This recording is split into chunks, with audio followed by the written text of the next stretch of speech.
¿Qué tal, jóvenes? En esta ocasión vamos a ver eh, el análisis del movimiento de partículas cargadas en un campo magnético. Nosotros ya vimos cómo calcular la fuerza que eh, siente una partícula cargada al moverse dentro de un campo magnético. Entonces, resulta que cuando una partícula se mueve dentro de un campo magnético, eh, sabemos que esta es la forma en que podemos calcular la fuerza, ¿no? Entonces, la fuerza magnética es igual a la carga por el producto cruce entre la velocidad de la partícula y el campo magnético. Y su movimiento va a estar determinado por las leyes de Newton, las cuales ya conocemos. Aquí en la figura presentamos eh, un esquema muy sencillo de cómo eh, podemos visualizar el movimiento de una partícula cargada adentro de un campo magnético. Aquí tenemos el campo está representado por estas cruces. Recuerden que esto quiere decir que el campo lo estamos asumiendo que va hacia adentro de la pantalla, del plano, ¿no? Y vamos a suponer que es un campo magnético uniforme, ¿no? Constante. Y entonces eh, la trayectoria que traza la partícula pues va a ser un círculo con, con dirección antihoraria, ¿ok? Entonces sabemos que nosotros, eh, si queremos calcular la velocidad de la partícula o la queremos representar en esta trayectoria, siempre la tenemos que poner tangente a la trayectoria. Y también sabemos que si tenemos eh, una, eh, una trayectoria circular, eh, donde la velocidad o la rapidez más bien es constante, quiere decir que la fuerza siempre va a apuntar hacia el centro del círculo que está trazando la partícula, ¿no? Esto lo sabemos por las leyes de Newton, ¿ok? Entonces, este es un movimiento acelerado con rapidez constante, ¿ok? Recuerden que aunque haya rapidez constante, hay una aceleración porque el vector de la velocidad va cambiando, ¿no? Entonces aquí abajo tiene esta dirección, aquí esta otra, etcétera, etcétera. ¿Ok?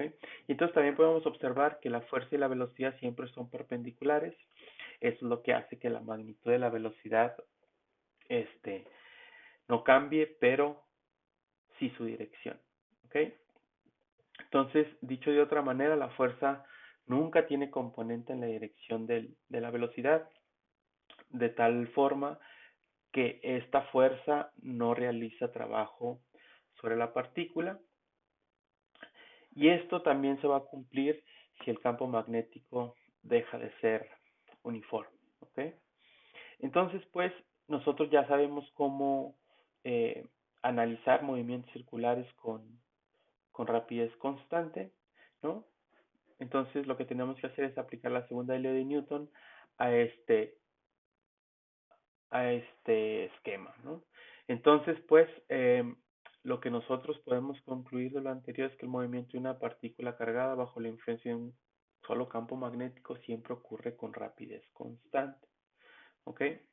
Y entonces, si analizamos ya con más detenimiento el movimiento de la partícula, pues podemos establecer la segunda ley de Newton que nos dice que la fuerza es igual a la masa por la aceleración de la partícula. Esta fuerza va a ser la fuerza magnética que el campo magnético va a ejercer sobre la partícula cargada. Entonces, como F y, perdón, como la velocidad y el campo son perpendiculares, entonces la magnitud de la fuerza me queda de esta forma y esto va a tener que ser igual a la masa por la aceleración radial, ¿no? Que sabemos que es b cuadrada entre r. Entonces, si nosotros despejamos el radio de esta ecuación, encontramos que va a ser igual a la masa por la velocidad entre la magnitud de la carga por la magnitud del campo eléctrico. ¿Okay? Entonces, eh, pues esta sería la forma en que podríamos obtener el radio del círculo que traza la partícula que se está moviendo dentro del campo magnético. ¿Ok? Entonces, como tenemos un movimiento circular, entonces también es posible introducir una velocidad angular, que es la velocidad asociada a las cosas que están rotando. Y entonces hay que recordar que relación que hay entre la velocidad lineal y la angular es esta que está aquí. La velocidad lineal es igual a la velocidad angular por el radio. Y entonces, si nosotros sustituimos la expresión que acabamos de encontrar para el radio, queda que la velocidad angular es igual a la magnitud de la carga por la magnitud del campo magnético entre la masa de la partícula. ¿Ok? Y entonces,